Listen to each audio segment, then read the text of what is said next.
Lord Malak, the Star Forge is operating at 200% capacity, far beyond our expectations. I am more interested in the young Jedi Bastila and her battle meditation. Have you learned how she escaped the destruction of Taris? She was aided by Karth Onasi, a decorated war hero of the Republic and a legendary soldier. During the Mandalore Wars, he was honored many times for his bravery. You know this man? Yes, Lord Malak. He served under me when I still followed the Republic. You could say I was his mentor. Interesting. How did you acquire this information, Admiral? An eyewitness, Lord Malak. Calo Nord, a bounty hunter, was there when Bastila and Karth escaped the planet. Apparently, they left him for dead. A Jedi and a war hero. It's a wonder you survived the encounter. I am hard to kill, Lord Malak. Calo has agreed to help us capture the young Bastila for a very hefty fee, of course. But I assure you, he is well worth the price. His reputation as a bounty hunter is well earned. Her companions are nothing to me, Calo. But I desire the young Jedi taken alive, if at all possible. Lord Malak, forgive me. There is something else. May we have a private audience away from the ears of the common soldiers? I trust you are not wasting my time, Admiral Karath. I promise you will be very interested in what Calo has to tell you about Bastila's other companions, Lord Malak. The Force has given us a vision, like the one we shared on Dantooine. Did you see it? Of course. You must have. The Force is strong with us both. It is strange that anyone would have built a star map here. The entire surface of Manaan is covered by nothing but vast oceans. It is possible. The melting of polar caps or a cataclysmic earthquake could have buried the land beneath the waves eons ago. Records from that time are incomplete. The ocean floor is vast, and much of it is uncharted, even by the native Selkath. But how could Revan and Malak have found their way down? No doubt things will become more clear once we discover the star map's location. I pay a 20 credit toll to walk down this street. Hiding behind the Selkath laws. Typical Republic cowards.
What is it you would like to speak to me about?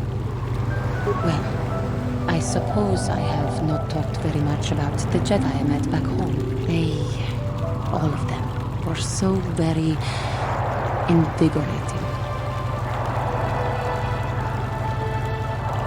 They were so very alive, so full of hope and energy and zeal. In retrospect, I can see it was a little bit tragic. Those Jedi were going to fight the Mandalorians just after they had invaded. But to us, they seemed invincible. Especially their leader, who they talked about all the time. It was like looking at gods.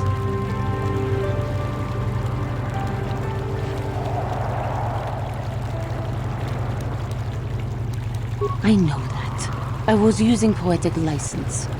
But those Jedi, they were enthralling. Everyone wanted just to touch them. Some people thought it would bring them luck. Not that the peace they brought lasted very long. The Jedi left. The people grew complacent. Those who had been wronged saw their chance at revenge. And so the cycle continues. The oppressed become the new generation of oppressors. The human oppressed, that is. The non-humans were never treated well in any case. We felt the brunt of both administrations.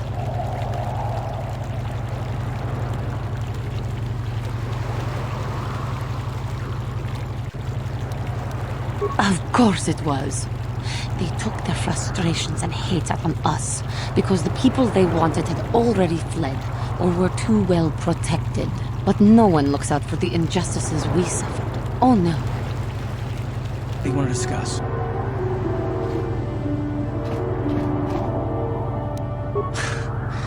I know you wouldn't understand where I was coming from. Let me try and explain. You got the skills of an elite commando, and you saved my butt more than once. Between that and your facility with languages, I'm lucky you're here. But that doesn't mean that I'm gonna stop watching you being wary. I'm just not built that way.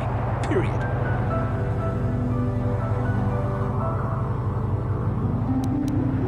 I don't know that yet. Like I said before, it's probably nothing, but I've been betrayed by people before, and it won't happen again.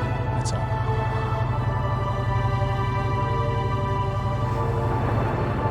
I don't know that you'll betray me, but there are no guarantees. Not for you, not for me. You don't have to take it personally.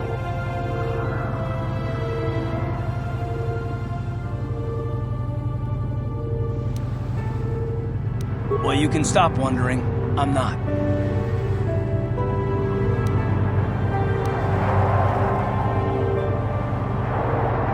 No, I don't want to talk about it. But I want us to save the galaxy, if that's even possible. Why is whether or not I trust you or anyone so damned important to you? Why do you even care? We don't have time for this, so can we please just drop it for now? Can we pick it up later if you really must? I want to get underway. No, you can't come in here. You'll let the Firaxa and the Selkath in. No, stay out! Stay out! I won't let you open the door for those monsters to get in. I'll stop you. I'll suck all the pressure out of the chamber. Kill them! Kill them now! What? What do you want?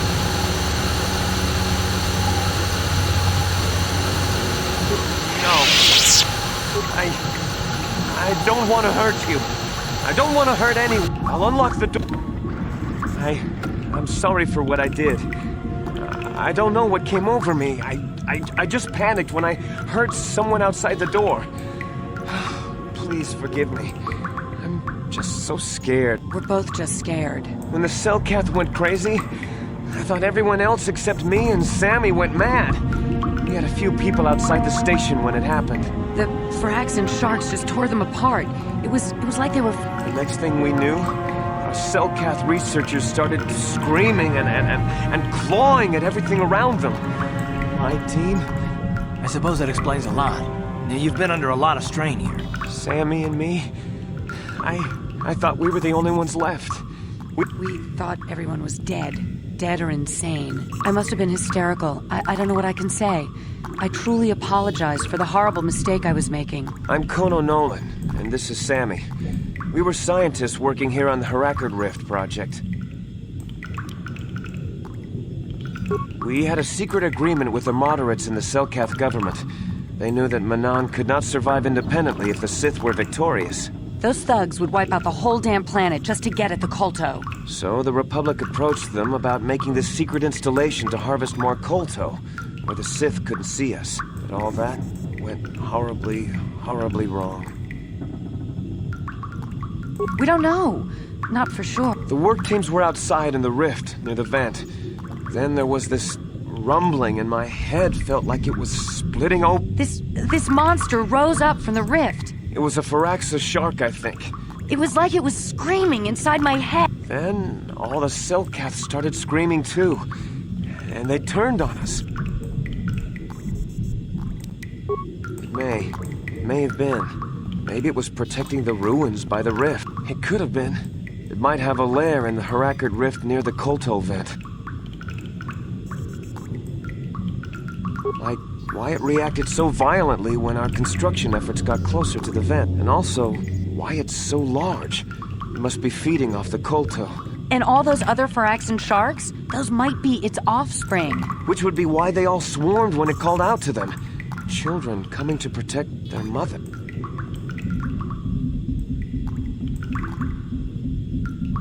The Firaxan sharks have always been a serious problem. We were working on a soluble chemical compound that would drive them away. Oh, I think not. Even flawed like it is, it should be ideal for this situation. No, it's not working right. You don't know what it'll do. The repellent we made was supposed to drive Firaxan sharks away. The one we tested instead was violently toxic to them, rupturing their outer skin in seconds and preventing them from drawing oxygen from the water by clogging their intakes. Which is exactly what we need in this situation. Something to kill that monster shark that destroyed our station. But we don't know how else the chemical reacts. We only tried it in a controlled environment. In the open ocean, who knows what it could do? It could even affect the Kolto. We know exactly what it'll do. It'll kill the shark. That's what we designed it to do. You don't need to do anything else. We have a canister of the toxin here right now. We were working on it before the giant Firaxin drove all the Selkath insane. All you need to do is insert it into the main Kolto harvester and have it vented. Get away as soon as you can. We don't know how much worse it'll affect the giant Firaxin shark. Well, the monster seems to have been driven out by the machinery we installed at the edge of the rift. We've seen it out there on the cameras, bashing itself against the machine. I think if you could destroy the machinery we installed, the shark would calm down and retreat back into its lair inside the rift. You can reprogram the harvesting machines to overpressure their self-oxidizing fuel, so that the fuel tank canisters will rupture and the entire machine will destroy itself. The hydrolium gas we use is a gas at 1 to 3 million sangin, a liquid at about 4 million sangin, and a solid above that. When it's a liquid, it's very explosive. If you inject enough of the hydrolium gas into the tank, the pressure will be so great that it'll turn to liquid form and start a chain reaction inside the machine. But we'll lose everything we've built here. All those years of work. It's better than whatever your chemical will do to the water. Good. Destroying the machinery will be better in the long run. We can't risk damaging the environment or the Kolto. You'll have to break into the computer on the harvesting machine and fiddle with the fuel injectors to get the tank pressure up to the point where the hydrolium will liquidize. Once the machinery is gone, the shark should leave. That won't work and you know it. We have to vent the toxin. You know what you have to do. I just hope you make the right choice.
some more, is that it?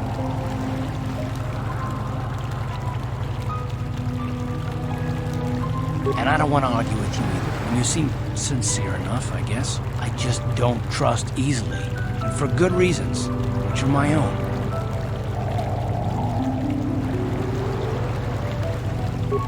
Damn it. I suppose I won't get any rest until I talk, will I?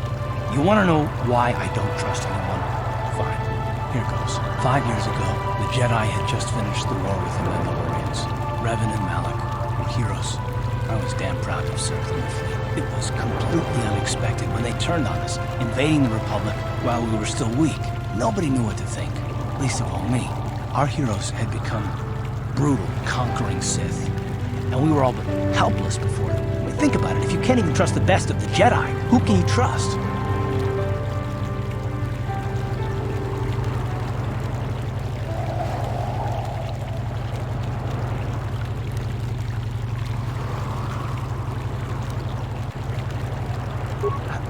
No, it wasn't even that. There were others. Good, solid men, trusted men who turned on us as well and joined their cause. Malak and Revan and the Sith deserve to die for what they've done, but the ones who fled the Republic and joined them are even worse. The dark side has nothing to do with why they joined with the Sith. They deserve no mercy.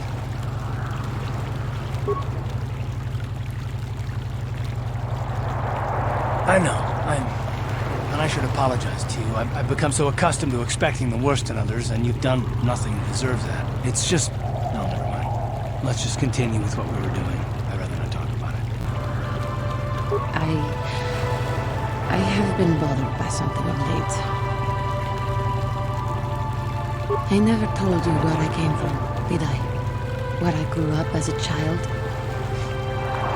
I suppose I was trying to deny what I was feeling. You self-centered fool. To think that I would desire to mate with one such as you, should that even be possible? You are the center of the universe.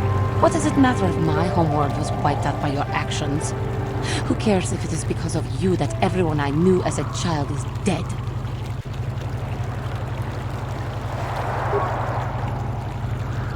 How may I be... What is it? I have been thinking much about our journey, and I am grateful and honored that you have accepted me with you.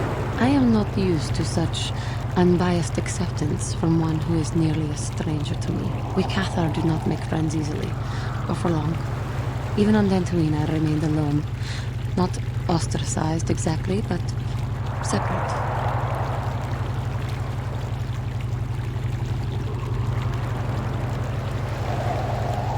Yes, it was.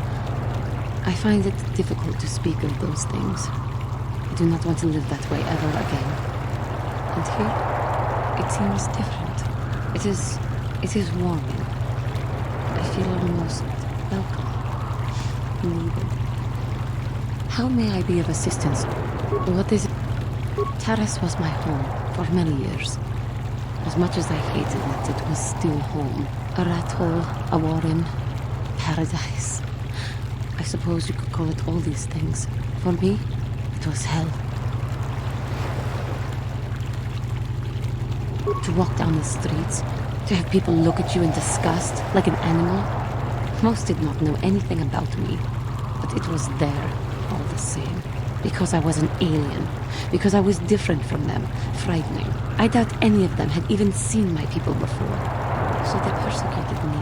They looked down on me and my family. Charged us more for food, would not let us walk their streets. They spat on us. You are human. You could not possibly know. That is true, I suppose. But it is much more obvious for someone like me. There were no other Cathar on Taris. No one to talk to, no one to confide in. But you must think me weak for saying this. But I am strong enough to admit it.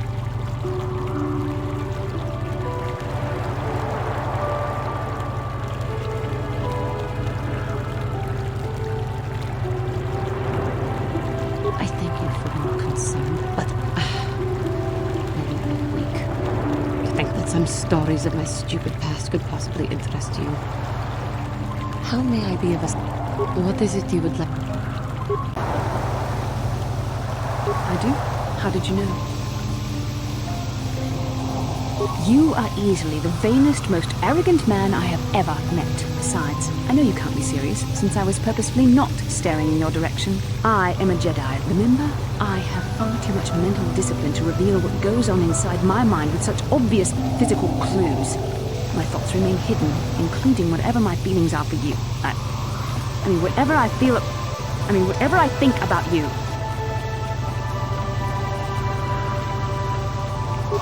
That is you. Why must you be so impossibly infuriating? You know very well what I am really talking about. I am referring to the bond between us, the one the Jedi Council spoke of. Our connection allows us glimpses into each other's mind. We can feel some of what the other feels, and what I feel within you troubles me. A Padawan must receive considerable training. They must learn to control their emotions and darker impulses.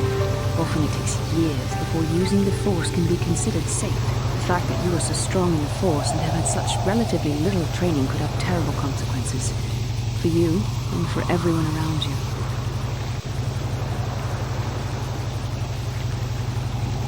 I don't think there's much you can do. If things were different, I would recommend several years of training under one of the Jedi Masters. But I fear that won't be possible. Thankfully, you've exhibited a degree of compassion and self-control up to this point. I sincerely hope you can maintain these traits in the future. We must all resist the influence of the dark side. It's everything we are fighting against. This is doubly important for you, with your natural affinity for the Force. That's good to hear. Without the proper training, however, I'm afraid you will find the path difficult even with the best of intentions. There's great danger ahead for both of us. Our destinies are intertwined. Everything one of us does will have consequences for the other. Any reckless behavior on your part is likely to affect me as well.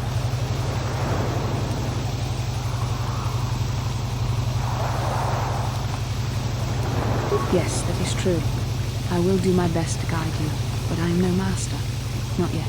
And there are times when I find the sheer strength of your power almost overwhelming. Your power could be a gift or a curse. When you need guidance or advice or support, I will do my best to help you stay on the path of the light. I only hope I have the wisdom to help you through the dark times. For now, we should return to our mission. How can I help? Then I suggest... How can I help? Yes, I did. I wanted to speak to you about our mission and what lies ahead for us. It seems fate, or the Force, is driving us into a confrontation with the Dark Lord. You must prepare yourself for when we face Malak. The confrontation will be difficult for you. I remember how hard it was when I first faced Revan. It's true that due to my battle meditation, I was with the Jedi Strike team that boarded Revan's ship. We did not kill Revan, however. Our mission was to capture Revan if possible. It was Malak who turned on his own master. It was his desire to kill us and his master both. Thankfully, we narrowly escaped the vessel as it exploded.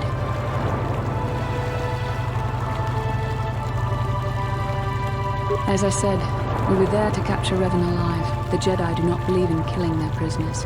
No one deserves execution, no matter what their crimes. Remember that Revan and Malak were once great Jedi, heroes in every sense of the word. They demonstrate the danger of the dark side to us all. I'm sorry, we really shouldn't speak of this anymore. The memory of my confrontation with Revan is painful. Let's return to the mission. Yes, what's on your... I thought I said I don't want to talk about it. Not particularly.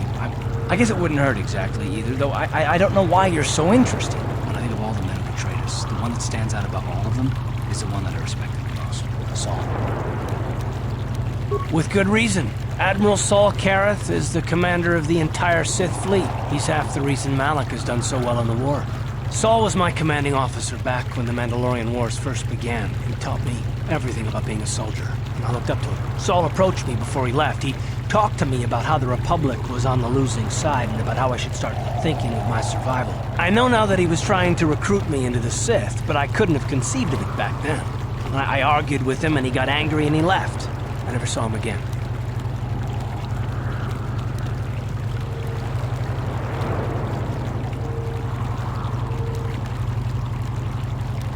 Saul was my mentor. He led us to so many victories against the Mandalorians. Even when things looked to be at their worst, I couldn't conceive of it. He couldn't be serious. I was wrong, of course. He not only left us for the Sith, he gave them the codes to bypass our scanners. I remember waking up as the first of the Sith bombers snuck past our defenses and began destroying half of our docked ships. I knew right away what had happened. I mean, I could have stopped him. I could have stopped it all.